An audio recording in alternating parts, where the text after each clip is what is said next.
ಆತನ ಉಪಯೋಗಿಸಿರೋ ವರ್ಡ್ಸು ಆತನ ಕ್ಯಾರೆಕ್ಟರ್ ತೋರಿಸ್ತದೆ. ಮುಬಾರಕ್ ತಾಲಿಬಾನ ಅಲ್ವಾ ಅನ್ನೋದು ಇವ್ರ ಜನಕ್ಕೆ ಗೊತ್ತಿದೆ. 30 ವರ್ಷದಿಂದ ನಾನು ಕೂಡ ಪಬ್ಲಿಕ್ ಸರ್ವಿಸ್ ಇರ್ಬೋದು.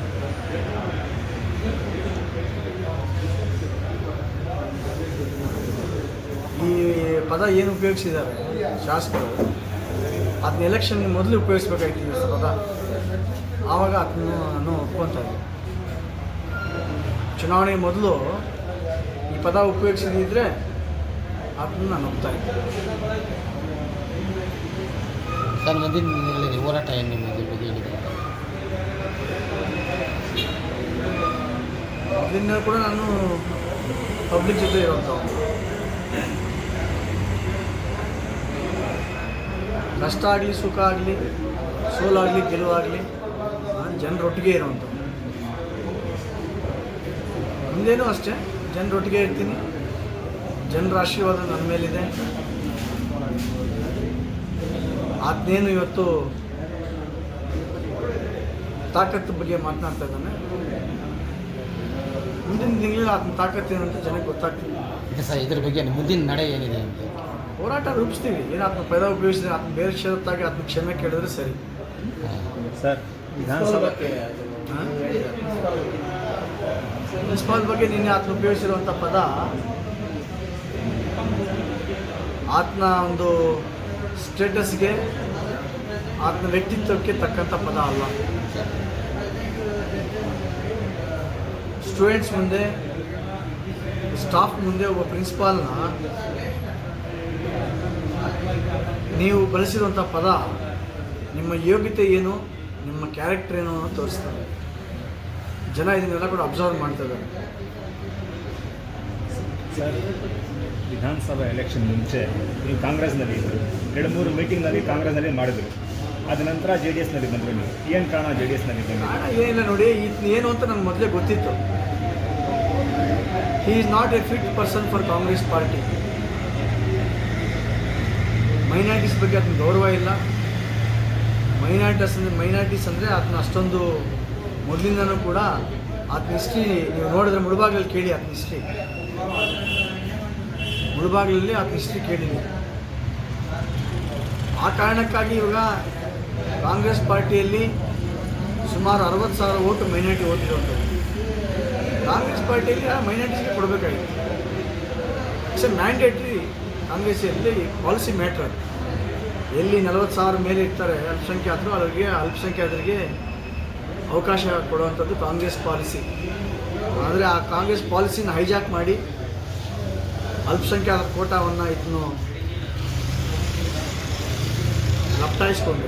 ಇನ್ನೊಂದು ಸರ್, ಎಲೆಕ್ಷನ್ ಬಿದ್ದು 1.5 ವರ್ಷ ಆಯಿತು. ಅಲ್ಪಸಂಖ್ಯಾತರಿಗೆ ಒಂದು ಸಭೆ ಮಾಡಿಲ್ಲ ಸರ್. ಯಾಕೆ ಬೇಕು ಸರ್ ಅದಕ್ಕೆ ಸಭೆ ಮಾಡಿ? ಅನಿವಾರ್ಯ ಏನಿದೆ? ಸಭೆ ಮಾಡೋ ಅನಿವಾರ್ಯ ಏನಿದೆ? ಅದಕ್ಕೆ ಬೇಕಾಗಿದ್ದು ಗೆಲುವು. ಅಲ್ಪಸಂಖ್ಯಾತರು ಗೆಲ್ಲಿಸ್ಬಿಟ್ಟಿದ್ದಾರೆ. ನೀವು ಮಾತಾಡದೆ ನೀವೇನು ಹೇಳಿದ್ರು ಕೂಡ ಇವಾಗ ಅದನ್ನ MLA ಅಲ್ವಾ?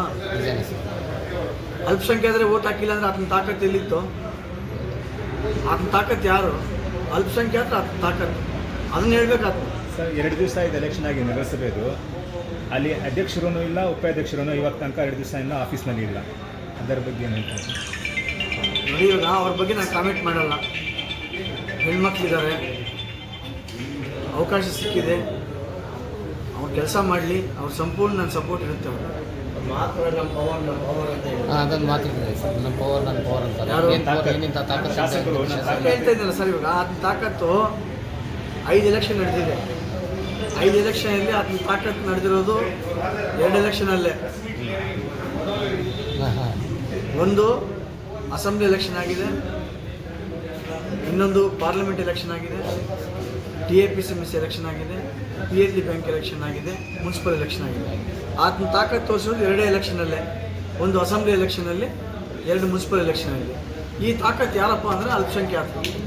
55,000 ಓಟು ಅದನ್ನ ಕೇಳದೇ ಇದ್ರು ಕೂಡ ಅದನ್ನ ಓಟ್ ಹಾಕಿದ್ರು. ಅದು ಅಲ್ಪಸಂಖ್ಯಾತ ತಾಕತ್ತು, ಆತನ ತಾಕತ್ತಲ್ಲ. ಮೊನ್ನೆ ಮುನ್ಸಿಪಾಲ್ಟಿಯಲ್ಲಿ 16 ಜನ ಕೌನ್ಸಿಲರ್ಸ್ ಇದ್ದಿದ್ದು. 15 ಜನ ಕೌನ್ಸಿಲರ್ಸು ನಸೀರ್ ಸಾಹೇಬ್ರದ್ದು ಒಂದು ಓಟು, 16 ಓಟ್ ಇದ್ದಿದ್ದು. 16 ಓಟು ಅಲ್ಪಸಂಖ್ಯಾತರಲ್ಲಿ ನನ್ನ ಕಡೆ ಇದ್ದಿದ್ದು 4 ಓಟು, ನಂದು ಸೇರಿಸಿ 5 ಓಟು. ನನ್ನೊಂದು ಓಟ್ ಅವ್ರ ಕಡೆ ಇದ್ದಿದ್ದು. ಅವರು ಇವತ್ತು ಅವರು ಗೆದ್ದಿದ್ದಾರೆ ಅಂತ ಕೇಳಿದ್ರೆ ಯಾರಿಂದ ಗೆದ್ದಿದ್ದಾರೆ ಅಂದರೆ ಅಲ್ಪಸಂಖ್ಯಾತರ ಓಟಿಂದ ಗೆದ್ದಿದ್ದಾರೆ. ಆತನ ಹೇಳ್ಬೇಕಾದ್ರೆ ಏನಪ್ಪ ಅಂದರೆ ನನ್ನ ತಾಕತ್ತು ನಸೀರ್ ಅಹಮದ್ ನನ್ನ ತಾಕತ್ತು ಅಂತ ಹೇಳ್ಬೇಕಾಗಿತ್ತು, ಇಲ್ಲ ಅಲ್ಪಸಂಖ್ಯಾತ ನನ್ನ ತಾಕತ್ತು ಅಂತ ಹೇಳ್ಬೇಕಾಗಿತ್ತು. ಆವಾಗ ಒಪ್ಕೋತೀನಿ ನಾನು. ಅದನ್ನು ಬಿಟ್ಬಿಟ್ಟು ಅವ್ರನ್ನ ಮುಸ್ಲಿಮ್ಸ್ನ ಪಕ್ಕಕ್ಕೆ ಇಟ್ಬಿಟ್ಟು ಆತನ ತಾಕತ್ತು ತೋರಿಸ್ಲಿ ನೋಡೋಣ. ಯಾಕೆ 3 ಎಲೆಕ್ಷನ್ ಸೋತ ಆತ? ಡೆಪಾಸಿಟ್ ಬರಲಿಲ್ಲ. TAPSMS ಎಲೆಕ್ಷನ್ ಡೆಪಾಸಿಟ್ ಬರಲಿಲ್ಲ. PLD ಬ್ಯಾಂಕ್ ಎಲೆಕ್ಷನ್ ಡೆಪಾಸಿಟ್ ಬರಲಿಲ್ಲ. ಪಾರ್ಲಿಮೆಂಟ್ ಎಲೆಕ್ಷನ್ ಯಾಕೆ ಆತನ ತಾಕತ್ತು ತೋರಿಸಲಿಲ್ಲ? ಆತನ ತಾಕತ್ತಿದ್ರೆ ಪಾರ್ಲಿಮೆಂಟ್ ಎಲೆಕ್ಷನ್ ಗೆಲ್ಲಿಸ್ಬೋದಾಗಿತ್ತಲ್ಲ. ಎಲ್ಲಿ ಮುಸ್ಲಿಮ್ಸ್ ಇದ್ದಾರೋ ಅಲ್ಲಿ ಮಾತ್ರ ನಿನ್ನ ತಾಕತ್ತು ಅಷ್ಟೇ. ನಿನ್ನ ಬಂಡವಾಳ ಏನಿದ್ರೆ ಮುಸ್ಲಿಮ್ಸ್ ಅಷ್ಟೇ. ಸರ್ ಈಗ ಒಂದೂವರೆ ವರ್ಷ ಎಲೆಕ್ಷನ್ ಇದೆ ನಗರಸಭೆದು. ಮುಂದಿನ ನಡೆ ನಿಮಗೆ ಸರ್ ಕಾಂಗ್ರೆಸ್ ಅವ್ರಿಗೂ ನಿಮಗೆ ವಿಪ್ ಜಾರಿ ಮಾಡಿದ್ದಾರೆ, JDS ಅವರು BJP ಹೋಗಿ ಸೇರಿದ್ದಾರೆ. ನೀವು ಮತ್ತೆ ಯಾವ ಪಾರ್ಟಿಯಿಂದ? ನೋಡಿ, ಕಾಂಗ್ರೆಸ್ ಪಾರ್ಟಿ ಯಾರಪ್ಪಂದು ಅಲ್ಲ. ಕಾಂಗ್ರೆಸ್ ಪಾರ್ಟಿ ಯಾರಪ್ಪಂದು ಅಲ್ಲ. ಕಾಂಗ್ರೆಸ್ ಪಾರ್ಟಿಗೆ ನಾವು ಹೋಗ್ಬೇಕು, ನಾವು ಅಲ್ಲಿ ಕೆಲಸ ಮಾಡಬೇಕು ಅಂದ್ರೆ ಯಾವ ದೊಣ್ಣೆ ನಾಯಕನ ಅಪ್ಪನೇನು ನನಗೆ ಬೇಕಾಗಿಲ್ಲ. ನಾನು ಕಾಂಗ್ರೆಸ್ ಪಾರ್ಟಿಲಿ ಗೆದ್ದಿರೋ ನಾನು. ಈ ದೊಣ್ಣೆ ನಾಯಕಿಗೆ ಅಪ್ಪನೇ ನನಗೇನು ಬೇಕಾಗಿಲ್ಲ. ಆಹ್ವಾನ ಕೊಟ್ಟಲಿಲ್ಲ ಅಂದ್ರೂ ನೀವು ಹೋಗ್ಬೋದು. ಆಹ್ವಾನ ಕೊಟ್ಟಿದ್ರೆ ಹೋಗ್ತಾ ಇದ್ದೆ ಮೀಟಿಂಗ್. ಎಲ್ಲಿ ಪಾರ್ಟಿ ಆಫೀಸಲ್ಲಿ ನಡೆದಿದ್ದರೆ ನಾನು ಹೋಗ್ತಾ ಇದ್ದೆ. ಯಾರು ಅವ್ರ ಪ್ರೈವೇಟ್ ಗೆಸ್ಟ್ ಹೌಸಲ್ಲಿ ಮೀಟಿಂಗ್ ನಾನು ಯಾಕೆ ಹೋಗ್ಬೇಕು? ಅವ್ರಿಗೆ?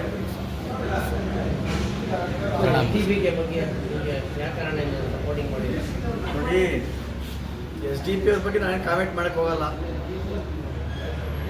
SDP ಅವ್ರದ್ದು ಅಜೆಂಡಾ ಏನಪ್ಪ ಅಂತ ಹೇಳಿದ್ರೆ ಅಲ್ಪಸಂಖ್ಯಾತರಿಗೆ ಒಳ್ಳೇದಾಗಬೇಕು, ಅಲ್ಪಸಂಖ್ಯಾತ ಸಮಸ್ಯೆಗಳು ಸಾಲ್ವ್ ಆಗಬೇಕು ಅನ್ನೋದು ಅವ್ರ ಇಂಟೆನ್ಷನ್. ಆ ಇಂಟೆನ್ಷನಲ್ಲಿ ಫಸ್ಟ್ ಪ್ರಯಾರಿಟಿ ಅವರು ಕಮ್ಯುನಿಟಿ ಕೊಡ್ತಾರೆ. ಆದರೆ ಅದೇನು ಆಯಿತು ಗೊತ್ತಿಲ್ಲ ಅವ್ರಿಗೆ. ಈ ವಿಚಾರದಲ್ಲಿ ಅವ್ರ ಕಮ್ಯುನಿಟಿನೂ ಮರ್ತಿದ್ದಾರೆ. ಯಾವ ಕಾರಣಕ್ಕಾಗಿ ಮರ್ತಿದ್ದಾರೆ?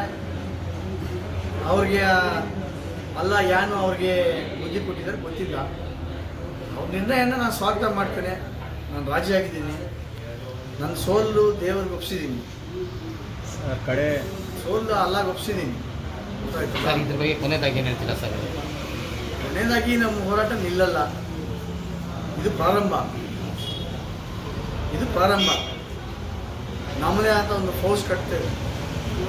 ಪ್ರತಿಯೊಂದು ಏರಿಯಾದಲ್ಲಿ, ಪ್ರತಿಯೊಂದು ವಾರ್ಡಲ್ಲೂ ಕೂಡ ನಮ್ಮದೇ ಅಂತ ಒಂದು ಶಕ್ತಿಯನ್ನು ಕಟ್ತೀವಿ.